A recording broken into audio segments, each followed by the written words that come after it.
Masana abwino ni nthawi ya nkhani kuchokera kuno kwa MBC ndipo muli ndine Amin Musa. Poyamba nayi mitu yake. Boma lati palibe amene atamanidwe chithandizo kapena zipangizo za ulimi zotsika mtengo potengera chipani chake kapena yemwe anavotera pa chisankho cha chaka chatha. Boma lalamula kampani ya Presken Limited kuti ipereke chipukuta misonzi kwa anthu onse omwe akuvutika ndi nyasi zomwe zikuchokera m'factory ya kampani m'boma la Chikwawa. Ndipo bungwe la Competition and Fair Trading Commission CFTC lachenjeza kuti lipereka zilango kwa anthu ndi kampani za malonda zomwe zikweza mitengo mopyola muyeso kutsatira kukwera kwa mafuta ndi magetsi.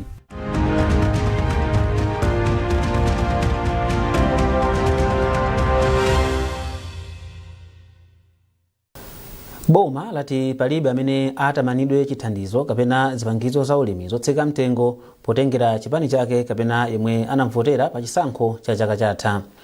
Malingana ndi chikalata chomwe watulutsa mlembi wamkulu wa ofisi ya mtsogoleri wa dziko lino ndi nduna Justin Saidi, boma ndilokhumudwa ndi zomwe akuluakulu ena a boma akunena kuti amene akuyenera kulandira thandizo la boma ndi zipangizo za ulimi zotsika mtengo akhale okhawo amene anavotera boma lomwe lilipo pano. Iwo ati izi sizikhala choncho kamba kuti boma motsogozedwa ndi mtsogoleri wa dziko lino Profesa Arthur Peter Mutharika linatsamira pa mfundo yoti Malawi ndi mmodzi ndipo aliyense alandire thandizo ndi chitukuko chabwino posatengera chipani chake kapena mmene anavotera chaka chatha. Kotero iwo alangiza ogwira ntchito mboma kuti akamagwira ntchito za boma aziyendera mfundo ya mtsogoleri wa dziko lino yoti Malawi ndi mmodzi. Mabungwe othandizira kupititsa patsogolo ntchito za ulimi makamaka a AFAP komanso AGRA akhazikitsa ntchito yothandizira kuchepetsa kutayika kwa mbewu pakati pa alimi pogwiritsa ntchito njira zamakono. Poyankhula pokhazikitsa ntchitoyi, mkulu wa bungwe la AFAP Margaret Chimpikiso ati ntchitoyi ithandizira kuti alimi azipeza phindu lochuluka mu ulimi wawo. Zambiri mulipoti ili la Lonjezo Msodoka lomwe akuwerenga ndi Margaret Mapando. Poyankhula pokhazikitsa ntchito yothandizira kuchepetsa kutayika kwa mbewu pakati pa alimi, mkulu wa bungwe la AFAP mdziko muno Margaret Chimpikiso anati kusowa kwa upangiri osamalira mbewu, zipangizo za ulimi zamakono komanso ndalama ndi zina mwa zifukwa zomwe zikuchititsa alimi ena ang'onoang'ono kulephera kusamalira bwino mbewu zawo komanso kutaya zina mwa mbewuzi akamazisamalira. Malinga ndi Chimpikiso, ntchitoyi ithandizira kupereka upangiri kwa alimi momwe angasamalire mbewu zawo komanso kuonetsetsa kuti mbewuzo sizikuwonongeka mwachisawawa pogwiritsa ntchito njira zamakono. Iwo anati alimi omwe amalima mbewu monga chimanga komanso mtedza amataya mbewu zawo kwambiri kusiyana ndi alimi omwe amalima mbewu zina. Tikuyang'ana kuti anthu akamakolola zambiri zikumawonongeka chifukwa cha kuchepa kwa kasamalidwe ka mbewuyo. So ifeyo project yomwe tabweretsayi ndiyoti taphunzitsa alimi kuti ateteze bwanji mbewu yawo kupangira kuti akamakolola asamaluze zambiri chifukwa cha zosiyana-siyana zomwe zimachitika anthu akamakolola kuyambira nthawi yokolola kufika nthawi yosunga zomwe akololazo. Isaac Tembo ndi mmodzi mwa akuluakulu ku bungwe la AGRA ndipo ati bungweli layika ndalama zokwanira 6 billion kwacha pa ntchitoyi. About $4 million yayikidwa mu project imeneyi kuti ma implementing partners athu ngati AFAP amene azigwira ntchito ndi alimi athe kuthandizirapo kuchepesa kuononga kwa chakudya Malawi muno. Mmodzi mwa anthu ogula zokolola kwa alimi Ellen Gunde ati ntchitoyi iwathandiza kuti adzigula mbewu zapamwamba kwa alimi. Nkhani yakasamalidwe ka mbewu ndi alimi makamaka ndi ankha kugawo la mtedza, ifeyo ngati ogula mtedza ndonena kuti alimi akakolola mtedza uja choyamba pano mukudziwa kulivuto kwambiri alimi kuberedwa m'minda nde amachotsa mtedza uja usanaume pamene kale umaumira m'munda momo komano pano amachotsa ukaumikira ku nyumba. Nde kubwera kwa project kuthandiza fuka kubweresanso zida zina zothandizira alimi kuti aziyanika mtedza wawo. Ntchitoyi yomwe ifikira amayi ochuluka ndi ya zaka zitatu ndipo ayigwira maboma a Mzimba, Lumphi, Kasungu komanso Lilongwe. Boma lati liyika ndondomeko zoonetsetsa kuti ntchito yomanga misewu ikulandira ndalama zokwanira. Nduna ya zamtengatenga ndi ntchito zomangamanga Jack Muhango ndo anena izi atayendera ntchito yomanga misewu ya Neno ndi wa Lilangwe makamaka Lilangwe Chingale ndi Machinga. Iwo ati ndiokhutira kuti ngakhale pali mavuto azachuma kampani zomwe zikugwira ntchitoyi zikuchitabe bwino pa ntchito zawo. Tili ndi zambiri mu ripoti ili la Geoffrey Chinawa. Malingana ndi Muhango, mbuyo mu ntchitidwe osalipira makontrakta onakula, chinthu chomwe chakhala chikusokoneza kagwidwe ntchito kazomangamanga. Kupita chisogolo, ndunayi yasimikizira kampani zogwira ntchito zomangamanga kuti boma lichita chotheka kuti ndalama zazitukuko zotere zizikhalapo. Ngakhale zili chomwechi, iwo achenjeza makontrakitala kuti asaone ungati mwayi oti azimanga ntchito zosalimba ndi kutenga nthawi yayitali kuti amalize ntchito. Pa ntchito yokhudza misewu ya Neno ndi Lilangwe Chingale Machinga yomwe ili mkati, ndunayi ati ndiyokhutira ndi momwe ntchitozi zikuyendera. Amene tamupasa ntchito kuti akalime msewu akwanise santamira zitatu. Choyamba akwanise msewu kulima uja ukhalira wa pamwamba. Chachiwiri awugwire munthu amene tinagwirizana. Chachitatu ndalama zimene tinagwirizana. Choncho katagwirizana kuti msewu awulime mu 18 months. Alime mu 18 months. Fosi zimene zija amalemba okha. Chili kuna makalembera ayi. Amalemba kuti chilo ndigwira miyezi 18. Komanso amalemba kuti mtengo umene ndifuna ndipase undigwire ntchitoyi ndi sate kwacha. Ndi asabwere kwa ife mawala chomwe kuti sate kwacha yachepa ndifuna ndipase 40 zimene zikulibe. Awonesese kuti kasate kwacha ikhale sate kwacha yomweyo. Ngatakwizira miyezi 18 ikhale miyezi 18 yomwe ngani zizizo sizokambirana. Engineer Ameo Champiti ni mkulu wa bungwe la Rose Authority. Ndiye ntchito imeneyi ifeyo tikulimba mtima kuti igwirika mu nthawi yake pamene boma lipitirire kupanga support kumbali ya mapayments. Chimodzimodzinso ku Lilangwe kufika ku Machinga 20 kilometers imeneyi yachitika modabwitsa kwambiri chifukwa chakuti kuyambira April kufika panopa kapena ndineni kufika December 2025 contractor wamaliza pa 10 kilometers. Ntchito yomanga msewu wa Neno akuyigwira ndi a China Railway 20 Bureau Group Corporation, ndipo msewu wa Lilangwe Chingale Machinga akuumanga ndi a China Civil Engineering Construction omwe tsopano apakaphula pa mtunda wa makilomita pafupifupi 10. Geoffrey Chinawa, MBC, Blantyre. Boma lalamula kampani ya Presken Limited kuti ipereke chipukuta misonzi kwa anthu onse omwe akuvutika ndi nyasi zomwe zikuchokera ku factory ya kampani boma la Chikwawa. Padakali pano kampani yati ndiyokonzeka kupereka chindapusachi makamaka chipukuta misonzichi kwa anthu onse okhuzidwa mbomalo. Charles Chindongo komanso Hamida Kazembe alemba ripoti pomwe akuwerenga ndi Romeo Umali. Paulendowu zadziwika kuti kampaniyi ikulephera kulongosola nyasi zake zimene zikuyika m'miyoyo ya anthu pa chiopsezo ku matenda amene amadza akamba kakuonongeka kwa mpweya mwazina. Polankhula atakumana ndi akuluakulu a kampani ya Presken, nduna ya zaulimi, ulimi wamthirira komanso chitukuko cha madzi imene inatsogolera nthumwi za boma paulendowu, Mayi Rosa Fachimbilizi yapempha kampaniyi kuti ikonze izi mwansanga. Nkhani yayikulu ndiyo kuti zotaya zawo kunoko zikuononga kwambiri, zili ndi makemikozi oopsa kwambiri monga mwaonera madenga kumasintha makala pansipa pakuoneka ngati palitala koma palibe tala, madamu awo ndioti abowokabowoka ndiogumuka, sizikukhala bwino. And the company yoti yakhala kunoko almost 22 years. It means there's been a lot of damage. So tayankhula kunena kuti tionetsetsa kuti anthu akunoko achitidwe compensate. Company ifeyo tichita monga mmene malamulo amanenera, andipoti anauzidwa zochita koma sanachite ngakhale chimodzi. Nde ifeyo tichita apply malamulo mmene alili ndendende mpaka kumapeto kwa lamulo kumene limathera. Alfred Gangata ndi nduna yoona zachilengedwe nawonso akuthirirapo ndemanga motere. Monga mudzi kunoko kuli anthu bweto komanso kuli zomene zambirimbiri ndi akwena apanga ziti anthu zimene futa ndi magetsi. Mneneri wa bungweli Innocent Herema wauza MBC kuti padakali pano akuunika zochitika pa msika. Zambiri mu ripoti ili. Pomwe boma lili pakalikiliki kufuna kubwezeretsa chuma cha dziko mchimake layambira ndondo ochita malonda kuti asatengerepo mwayi okweza mtengo wa zinthu zawo zimene amagulitsa chifukwa cha kukwera kwa mtengo wa mafutawo. Tigwiritsa ntchito njira ziwiri: tidalira ogula potiwuza kuti kodi zinthu zikuyenda motani pansika, komanso tikhala tili tcheru komanso kupanga ma inspection, kuyendera misika kuona kuti kodi ndi ndani amene akukweza zinthu mopyola. Tikapeza kuti ena ake kapena tikakayikira kuti ochita malonda ena ake akukweza zinthu mopyola, sitikayika kugwiritsa ntchito lamulo.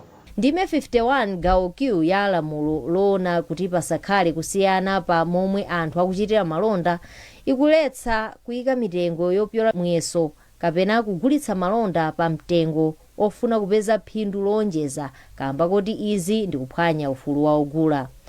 Kudzera mulamuloli, kampani yomwe ipezeke yolakwa pa milandu ya mtunduwu idzapereka chindapusa cha ndalama zokwana 10% ya ndalama zomwe imapeza pa chaka. Anthu ndi kampani zochita malonda ndololedwa kuyika mitengo malinga ndi kukonda kwawo, koma boma limatha kulowelerapo ngati njira yotetezera ogula. Elin Chimoyo, MBC, Blantyre. Kumbukirani kuti mukuonera nkhanizi kuchokera kuno ku MBC, ndipo tiyeni tionenso mitu yake.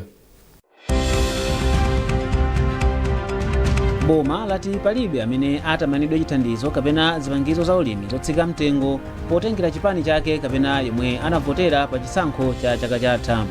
Boma lalamula kampani ya Presken Limited kuti ipereke chipukuta misonzi kwa anthu onse omwe akuvutika ndi nyasi zomwe zikuchokera mu factory ya kampani m'boma la Chikwawa. Ndipo bungwe la Competition and Fair Trading Commission CFTC lachenjeza kuti lipereka zilango kwa anthu ndi kampani za malonda zomwe zikweza mitengo mopyola muyeso kutsatira kukwera kwa mafuta ndi magetsi.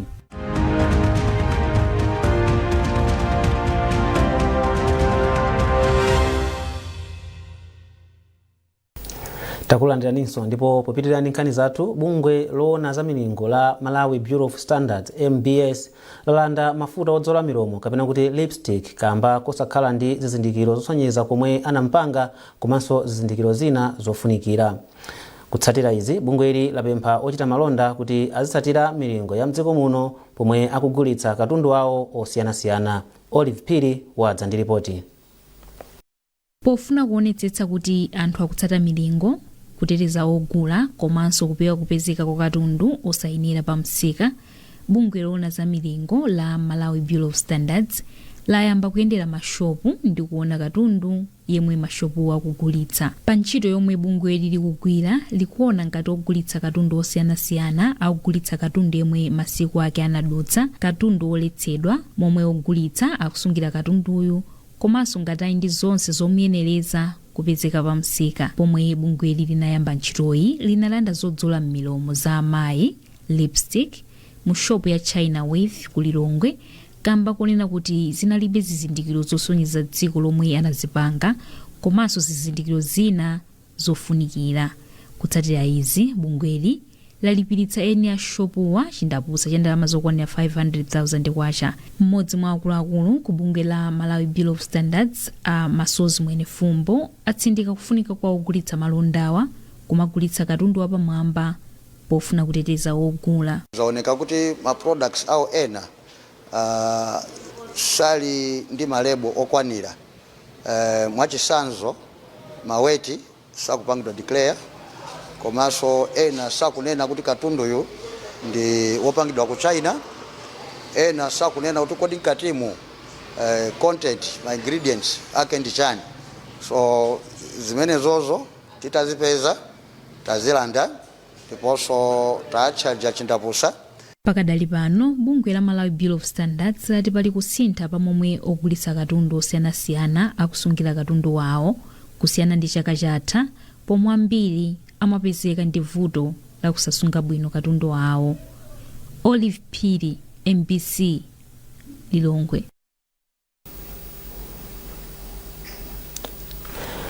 Ndipo MBS yapempha kampani ndi mastolo omwe amagulitsa katundu osiyanasiyana kuti azionetsetsa kuti malo omwe akugulitsira ndi aukhondo komanso akutsatira malamulo azamalonda. Mmodzi mwa akuluakulu akubungeli Rafael Mpingo wanena izi atayendera sitolo za Yusef makamaka Shoprite Yusef sana ndi makamaka ndi misika kulimbi mu mzinda wa Blantyre. Mpingo anati ndiwokondwa kuona kuti sitolo zikutsatira ndi kulondoloza malamulo pogwira ntchito zawo. Kalekale tikamayenda mashopu ngati anowa tikamapanga ma inspection athu kapena kuyendera mashopu ngati Malawi Bureau of Standards timatha kupeza katundu wambiri wonongeka kapena osalembedwa bwinobwino. Komano ndi zimene takhatu kuchita zaka zitatu zapitazi tuona kunena kuti pasika apa zinthu kusintha ndithu. Anzathu ochita malonda ndithu akuyesesa ndithu kuti azisatira milingo ya kagulitsidwe ka katundu. Mwachisanzo mamaono tayendera mashopu a kulimbi kuno ku Shoprite komanso kusana. Katundu amene tampeza wambiri mwina 95% more than 95% ndi wabwinobwino. So anzathu akuyesesa ndithu kusatira ukhondo wa mashopu komanso kuonesesa kuti katundu amene akugulitsa sopanga expire. Ndipo zimene zizi kuti pasa chilimbikitso cha Malawi Bureau of Standards kuti zimene tikuchita Malawi munomo anthu akuzimva ndipo akufuna kuti azisatire. Konsolo ya mzinda wa Mzuzu yapempha anthu kuti athandizepo pa ntchito yosamalira mzindawo kuti ukhondo, ntchito za bizinesi, zokopa alendo ndi zina ziyende bwino. Mneneri wa konsolo ya mzinda wa Mzuzu a McDonald Gondwe amalankhula izi pamene makamaka ophunzira amsukulu za ukachenjede mpingo wa World Mission Society Church of God anachotsa zinyalala ku msika waukulu wa Mzuzu pansi pa bungwe lawo la Save the Earth from A to Z Access. Alex Ngwira walemba ripoti lomwe wawerenga ndi Blessings Gondwe. Kwa nthawi yayitali konsolo ya mzinda wa Mzuzu yakhala ikuvutika pa ntchito yosamalira mzindawu zomwe zimachitisa kuti abizinesi ena azivutavuta kupereka misonkho. Mneneri wa konsolo iyi a McDonald Gondwe wati panopa apeza njira yomwe yathandiza kuchosa zinyalala ndipo wati ntchito yosamalira mzindawu ndi ya munthu wina aliyense. Agondwe amayankhula izi pomwe bungwe la Access limachosa zinyalala msika waukulu wa Mzuzu. Iwo ati nkofunika kuti anthu asinthe kaganizidwe ndi cholinga choti mzindawu ukhale wa ukhondo nthawi zonse. Ena amaona ngati kuti ntchito ya city ndiyoti mamawa masana madzulo tizikhala busy kuchilimika kunkhani yokonza mzinda wathu patokha, pamene timakhulupirira kuti ntchito imene imafunika kuti wina aliyense atengepo gawo. Ifeyo anthu tikaona kuti pena pake wina wake sakupanga molongosoka timayenera kuti timulimbikitse kuti ngati wataya pena pake atole akataye mu beni. Mmodzi mwa achinyamata ku bungwe la Access, Alfred Jumbe, wati kusamalira malo ndi ntchito imodzi yomwe gulu lawo likuchita pansi pa mpingo wa World Mission Society Church of God pofuna kuthandiza anthu ndi ntchito zachifundo. Pamene tikugwira ntchito ngati zimene timafuna ngati achinyamata anzathu ena azitengerapo phunziro, aziphunziranso mawu a Mulungu ngati mmene ife achinyamata tikuphunzira mawu a Mulungu kuchokera ku mpingo wa World Mission Society Church of God. Pambali pa ntchito yotsetsa, bungwe la Access limathandizanso pochepesa milandu pakati pa achinyamata, ntchito yochepesa mavuto odza chifukwa cha kusintha kwa nyengo, kupereka thandizo pa ngozi zogwa mwadzidzidzi komanso kuthandiza anthu mu njira zosiyanasiyana kuphatikizapo kupereka magazi.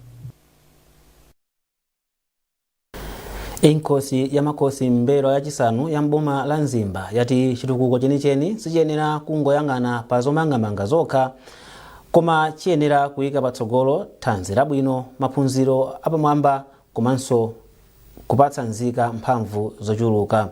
Makamaka za chuma, George Mkandawire wafika ndi ripoti ili kuchokera ku Nzimba. Kumonowu unabweretsa pamodzi anthu osiyanasiyana kuphatikizapo aphungu a nyumba malamulo, makansala, mafumu, ndipo unakonzedwa kuti agawane zolinga za chitukuko cha konsoloyi pambuyo pa chisankho chachikulu cha pa 16 Septemba chaka chatha. Mwa ena omwe anali nawo kumkumanowu ndi wachiwiri kwa president wakale wa dziko lino Akhumbo Kachale, yemwenso ndi phungu wa nyumba ya malamulo wa Mzimba South West, nduna za umoyo Amadalitso Baloyi, omwenso ndi MP wa Mzimba Kafukule, Avitumbiko Mumba, omwe ndi MP wa Mzimba Sento, akukhanso ndi ena antchito za boma. Polankhula pa mkumanowu, inkosi ya makosi mbero yachisanuyi yati inabweretsa pamodzi aphungu a nyumba ya malamulo ochokera mbomali, makhansala, mafumu, akuluakulu aku khonsolo ndi ena ambiri, ndipo cholinga chake kunali kulimbikitsa umodzi komanso chitukuko. Kamakamba za chitukuko sitisamangokamba za mwina nkhani zomangamanga komanso makamaka ku nkhani ya education komanso nkhani ya zachipatala komanso kwambiri socio economic, anthu akhale ndi ndalama. Tingapange bwanji kuti anthu amunzimba muno akhale oziyimira pa iwo okha. So ndi chikhulupiriro kuti akamapanga mapulani awo, tikamapanga mapulani athu kusogolo kuno zonsezi tizipanga include kuonesesa kunena kuti chitukuko chathu ngati mzimba zomanga tikumanga komanso anthu personal development ikuchitikanso kuti akhala anthu oziyimira pa iwo okha. Bwana mkubwa boma la Mzimba Emmanuel Brukutu ali khonsoloyi yakonza mapulojekiti angapo achitukuko amene asinthe maonekedwe a boma la Mzimba. Ndipo phungu wa nyumba ya malamulo wa dera la Mzimba Kafukule yemwenso ndi nduna ya zaumoyo Amadalitso Valoyi ali mkumanowu uthandiza kubweretsa chitukuko mbomali. Misewu yankatikati ndio pezeka zokuti ikutivuta kwambiri. Chifukwa chake ma solutions ake timakamba pano kuti mwina tuone kuti pambali pongo panga mahaya lomwe takhala tikupanga mbuyo bwanji tigule mageredala athu ma constituency angapo abwere pamodzi ndikupanga zocholinga chokuti anthu tiatumikire bwino zitukuko zikhale zooneka ndi maso. Wachiwiri kwa president wakale wa dziko lino Akhumbo Kachali yemwenso ndi MP wa Mzimba South West anati misonkhano yotere ndi yofunika kwambiri makamaka pomwe boma latsopano lapereka 5 biliyoni kwacha kupita dera lililonse la phungu wa nyumba ya malamulo pa chaka. Chimene ndingapemphe Amalawi tidziwe kuti chitukuko ndi cha wina aliyense muno Malawi, ndipo aliyense osankhidwa atengepo gawo. Tisanene kuti izi apanga ndauje zapanga ndauje, tikatere tiaphera ufulu Amalawi amene anatipasa maudindo amenewa. Boma la Mzimba lili ndi aphungu wa nyumba ya malamulo 13 zomwe zikutanthauza kuti pa chaka chilichonse cha boma khonsolo izilandira 65 biliyoni kwacha za chitukuko. George Nkandawire, MBC Mzimba. Ndipo munkhani za masewero, bungwe loyang'anira masewero onse mdziko muno la Malawi National Council of Sports lati lalandira mayina anthu oposa 137 omwe apikisane pamwambo opereka mphoto kwa ochita masewero omwe achita bwino mchaka chatha. Polengeza izi mu mzinda wa Blantyre, mkulu wa komiti omwe ikuyendetsa mwambowu Limbani Matola anati ndi wokondwa kuti aka ndikoyamba kuti anthu ochuluka motere aonetse chidwi chopikisana nawo pamwambowu. Talandira ma entry kapena anthu amene adzapikisane akuposa 137 ma entries amene talandira. Ma entries amenewa talandira kuchokera ku ma sports associations okwana 23 komanso ku nyumba zowulutsira mawu ndi kusindikiza news zokwana 17. Zikutipatsa chilimbikitso kwambiri, 1 kuti Malawi akulandira Malawi Sport Awards komanso akutenga nawo gawo, sakungomva ndi kumangowerenga koma nawonso akutenga nawo gawo, pali ownership yayikulu kwambiri.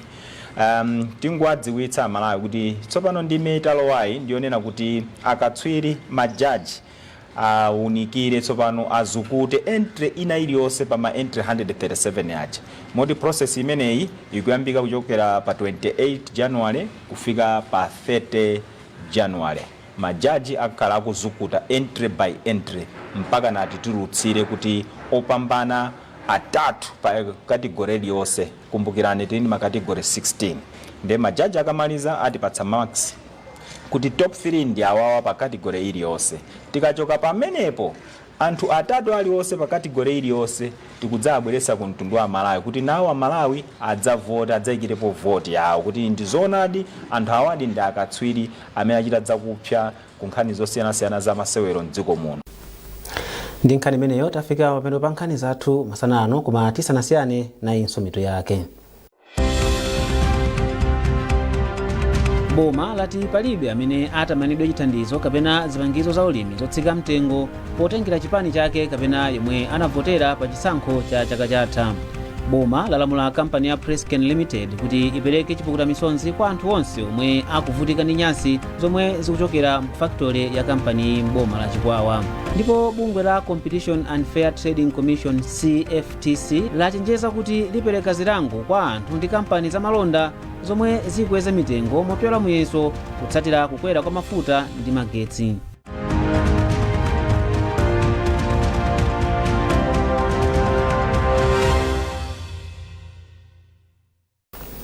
Muthanso kupeza nkhanizi ndi zina zambiri popita pa mbc.mw kapena mbc digital pa Facebook, Instagram komanso X. Manali ndine Amin Musa ndikufunirani tsiku labwino.